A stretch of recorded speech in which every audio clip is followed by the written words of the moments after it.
Hello Gopikrishna గారు, welcome to social post.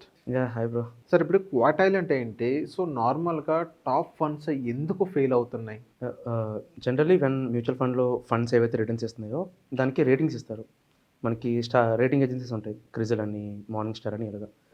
దాంతో పాటు మనకి కేటగిరీస్ ఉంటాయి. లార్జ్ క్యాప్ అని, మిడ్ క్యాప్ అని, స్మాల్ క్యాప్ అని. ఇన్‌సైడ్ దట్ కేటగిరీ ఎన్నైతే నంబర్ ఆఫ్ ఫండ్స్ ఉన్నాయో, లెట్స్ సే ఒక కేటగిరీలో 40 ఫండ్స్ ఉన్నాయి. దాన్ని 40 కాదు, టు మేక్ ఇట్ సింపుల్ 100 అనుకుందాం. లెట్స్ సే 100 ఫండ్స్ ఉన్నాయి. సో క్వార్టర్ ర్యాంకింగ్ ఏంటి అంటే టాప్ 25% ఎన్ని ఫండ్స్ ఉన్నాయి. దెన్ 25-50 ఎన్ని ఉన్నాయి, 50-75 ఎన్ని ఉన్నాయి, అండ్ 75-100 ఎన్ని ఉన్నాయి. సో క్వార్టర్ ర్యాంకింగ్ ఏంటి అంటే మొత్తం ఫండ్ లిస్ట్ని 4 కేటగిరీస్ కింద డివైడ్ చేసుకుంటారు. ఇవి top 25% funds based on the returns. Then ఇవి నెక్స్ట్ 25, ఇవి ఆ నెక్స్ట్ 25, ఇవి ఆ నెక్స్ట్ 25 అని. సో జనరల్లీ ఏంటి అంటే క్వార్టర్ ర్యాంకింగ్స్ డిఫర్ అవుతూ ఉంటాయి. For example Franklin India flexi cap ఉంది. అది 2021లో టాప్ క్వార్టర్లో ఉండేది. విచ్ మీన్స్ ఇన్ 25 క్వార్టర్లో ఉండేది. నౌ అది బాటమ్ క్వార్టర్లో ఉంది. లోవర్ మిడ్ క్వార్టర్లో ఉంది. లోవర్ మిడ్ అంటే ద 20 బిట్వీన్ 50-75 క్వార్టర్లో. ద సేమ్ వే కొటెక్ కానీ లేదా యాక్సిస్ స్మాల్ క్యాప్ కానీ ఇంతకుముందు బాటమ్ క్వార్టర్లో ఉండేది. నౌ టాప్ క్వార్టర్లో ఉన్నాయి. సో క్వార్టర్ ర్యాంకింగ్స్ ఏంటి అంటే అవి జస్ట్ రిటర్న్స్ని చూపిస్తాయి, దట్ ఈ రిటర్న్స్ ఎక్కడ ఉన్నాయని. అక్కడ నుంచి జడ్జ్మెంటల్ డిసిషన్ ఎలా తీసుకోవాలి అంటే, జస్ట్ బికాస్ ఆ ఫండ్ బాటమ్ క్వార్టర్లో ఉంది అంటే does not mean it is bad. Just because ఆ ఫండ్ టాప్ క్వార్టర్లో ఉంది అంటే does not mean it is good. Because quarter rankings just rankings మాత్రమే. ఫర్ ఎగ్జాంపుల్ అవి కేటగిరీ మీద డిపెండ్ అయి ఉంటాయి. ఇండెక్స్తో కంపేర్ టు ఇండెక్స్ ఈ ఫండ్ ఎక్కువ రిటర్న్స్ ఇచ్చింది ఆ రకంగా ఏం చెప్పరు. సో లెట్స్ సే నేను ఒక ఫండ్ ఉంది, యాజ్ ఆన్ టుడే టాప్ క్వార్టర్లో ఉంది, ఆ ఫండ్లో ఇన్వెస్ట్ చేస్తాను ఆన్ అజంప్షన్ దట్ ఇది టాప్ క్వార్టర్లో ఉంది, రిటర్న్స్ ఎక్కువ ఇచ్చేస్తుంది బికాస్ పాస్ట్ రిటర్న్స్ బాగున్నాయి, ఫ్యూచర్లో కూడా సిమిలర్ రిటర్న్స్ వస్తాయని చెప్పి ఆ ఫండ్లో ఇన్వెస్ట్మెంట్ చేయడం స్టార్ట్ చేశానంటే, యూజువల్లీ ఒక పాపులర్ ఫండ్ ఆర్ ఆ ట్రెండింగ్ ఫండ్ ఎలా బిహేవ్ చేస్తుంది అంటే, సడన్లీ ఏదైనా ఫండ్ టాప్ క్వార్టర్లోకి వచ్చింది ఫర్ ఎగ్జాంపుల్, దాని బిహేవియర్ ఎలా ఉంటుందంటే, ఇనీషియల్లీ తక్కువ ఏఎం ఉంటుంది దానికి. లెట్స్ సే మేబీ 100 సిఆర్ కానీ ఆర్ 2000 సిఆర్ కానీ. దెన్ వాళ్ళు ఏం చేస్తారంటే తక్కువ నెంబర్ ఆఫ్ స్టాక్స్ ఇన్వెస్ట్ చేస్తారు. Concentrated bets up to 7%, up to 10% single స్టాక్స్కి వెళ్తారు. సో వాళ్ళ పోర్ట్ఫోలియో కూడా చాలా తక్కువ ఉంటుంది. హార్డ్లీ ఒక 15 స్టాక్స్, 30 స్టాక్స్, అండర్ 30 స్టాక్స్ వెళ్తారు. కొన్నిసార్లు 30 కూడా ఉండవు, చాలా లిమిటెడ్ స్టాక్స్ వెళ్తారు. నౌ వాళ్ళకి ఏంటంటే ప్రెషర్ తక్కువ ఉంటుంది, ఎక్కువ నెంబర్ ఆఫ్ ఇన్వెస్టర్స్ ఉండరు, ఏవిఎం తక్కువ ఉంటుంది, ప్రెషర్ తక్కువ ఉంటుంది. If the stock is going well, what ever stocks వాళ్ళు పికప్ చేశారో, స్టాక్స్ కానీ పర్ఫామ్ చేసాయా, ఫండ్ ఆటోమేటిక్గా రిటర్న్స్ కూడా స్టార్ట్ చేసేస్తుంది. సో సింగిల్ ఇయర్లో maybe 50%, 100%, 200% if the market is good. Again normal మార్కెట్లో కాదు, మార్కెట్ యావరేజ్గా ఉంది అంటే లెట్స్ సే మార్కెట్ ఒక 20% రిటర్న్స్ ఇచ్చింది, ఇది ఈ ఫండ్స్ ఏంటి అంటే 50%, 60% కూడా ఇవ్వగలరు.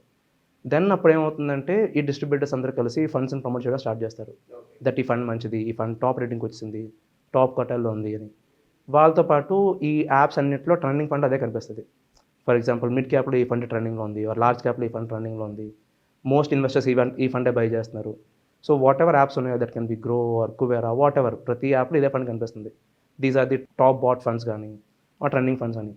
Now whatever investors, direct fund ఎవరైతే ఇన్వెస్ట్ చేస్తున్నారో వితౌట్ ఎనీ అడ్వైజర్ హెల్ప్, వాళ్ళు ఏం అజ్యూమ్ చేస్తారంటే ఈ ఫండ్ నాకు కూడా సిమిలర్ రిటర్న్స్ ఇచ్చేస్తుందేమో అన్నట్టు. సో వాళ్ళు ఆ ఫండ్కి వెళ్తారు. నౌ ప్రాబ్లం ఎక్కడ స్టార్ట్ అవుతుందంటే ఏయుఎం పెరిగిపోతుంది. ఇంతకుముందు ఏంటి అంటే తక్కువ ఏయుఎం ఉంది కాబట్టి లిమిటెడ్ నెంబర్ ఆఫ్ స్టాక్స్కి వెళ్ళారు, లిక్విడిటీ ప్రెషర్ ఉండదు, ఏ ప్రెషర్ ఉండదు, జస్ట్ ప్యూర్లీ రిటర్న్స్ తెప్పించాలి.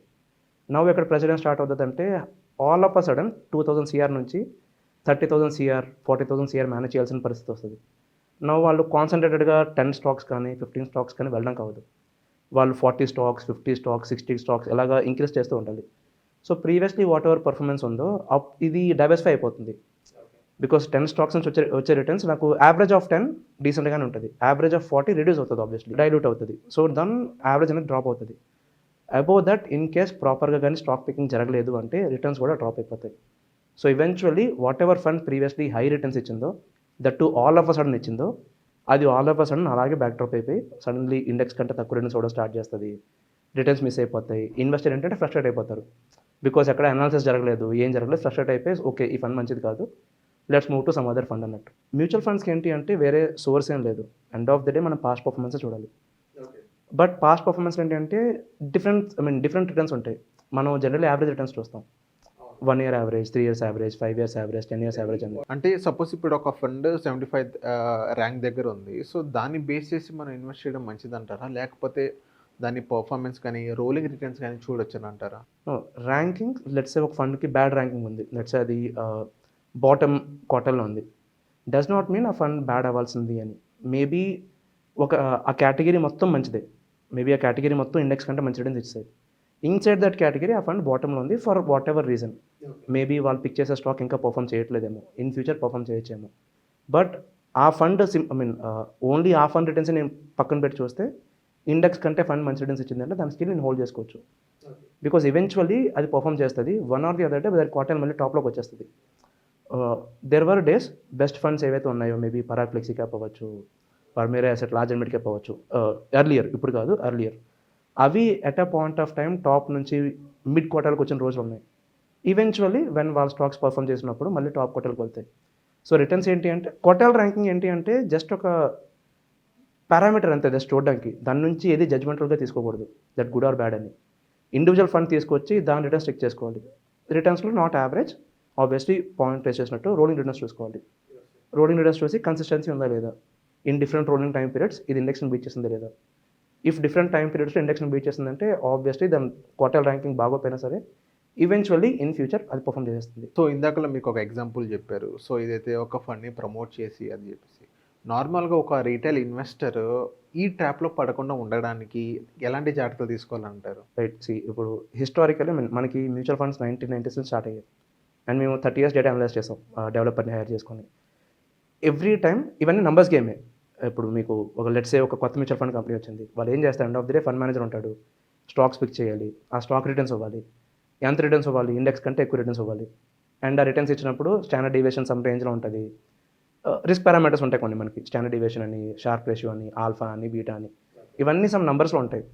ఈ నంబర్స్ మనకు అర్థమైపోయింది అంటే, ఈ నంబర్స్ మనం ప్రాపర్గా ఐడెంటిఫై చేయగలిగితే irrespective of the fund, irrespective of the thing, data patterns సేమే. ఇంకా now historically take it any fund, అది కానీ ఆ కేటగిరీలో let's say flexi cap category ఉంది, అందులో ఒక 80 ఫండ్స్ ఉన్నాయి మొత్తం ఫ్లెక్సీ క్యాప్స్లో. అవుట్ ఆఫ్ 80 ఫండ్స్ ఒక ఫండ్ కానీ హై రిటర్న్స్ ఇచ్చింది, విచ్ దానికి అవుట్ ఆఫ్ 80 దీనికి హై రిటర్న్స్ వచ్చాయి. సో ఫస్ట్ ఫండ్ ఇది, in the list of 80 first fund ఇది ఇన్ టర్మ్స్ ఆఫ్ రిటర్న్స్. ఆ ఫండ్ టచ్ చేయకూడదు, బికాస్ ఈవెన్చువల్లీ అది in a span of 1 to 3 years. కొన్ని ఫండ్స్ ఏంటంటే based on the AUM, again ఇన్స్టెంట్గా AUM పెరిగిపోయిందంటే ఫస్ట్ ఇయర్లోనే అండర్ పర్ఫార్మ్ స్టార్ట్ చేస్తాయి. ఎల్స్ కొన్ని ఫండ్స్ ఏంటంటే టైం తీసుకుంటాయి, 2 years 3 years, but end of the day in a span of 1 to 3 years అవి అండర్ పర్ఫార్మ్ చేస్తాయి. సో వెన్ ఎవర్ ఏదైనా ఫండ్లో హై రిటర్న్స్ ఉన్నాయంటే జస్ట్ ఇయర్లీ రిటర్న్స్ ఓపెన్ చేసి ఇయర్లీ రిటర్న్స్లో ఆ ఫండ్ ఇండెక్స్ కంటే ఎంత ఎక్కువ రిటర్న్స్ ఇస్తుంది. ఒకవేళ ఇయర్లీ రిటర్న్స్ కానీ మరీ డ్రామాటిక్గా ఉన్నాయి, ఇండెక్స్ 20 ఇచ్చింది, ఫండ్ 30 ఇచ్చింది ఆర్ 50 ఇచ్చింది అంటే look at the category average, ఈ కేటగిరీలో దీని ర్యాంక్ ఎంత ఉంది అని. వాల్యూ రీసెర్చ్ వెబ్సైట్లో మనకి ర్యాంకింగ్ చూపిస్తుంది, ఈ ఫండ్ రిటర్న్స్ బట్టి దీని ర్యాంక్ ఎంత అని. ర్యాంక్ కానీ 1 ఉందా టచ్ చేయదు, ఈవెన్చువల్లీ ఫెయిల్ అయిపోద్ది. సో జస్ట్ ఆ ఒక్క కామన్ మిస్టేక్ చూసుకోండి. రిమైనింగ్ ఏంటి అంటే రిటర్న్స్ చూసుకోవాలి, కన్సిస్టెన్సీ అవన్నీ. It's a big game again, but fundamental లెవెల్లో అంటే ర్యాంక్ 1 ఉంటే టచ్ చేయొద్దు. సో థ్యాంక్ యూ గోపికృష్ణ గారు మా సోషల్ పోస్ట్ వచ్చినందుకు. Thanks bro.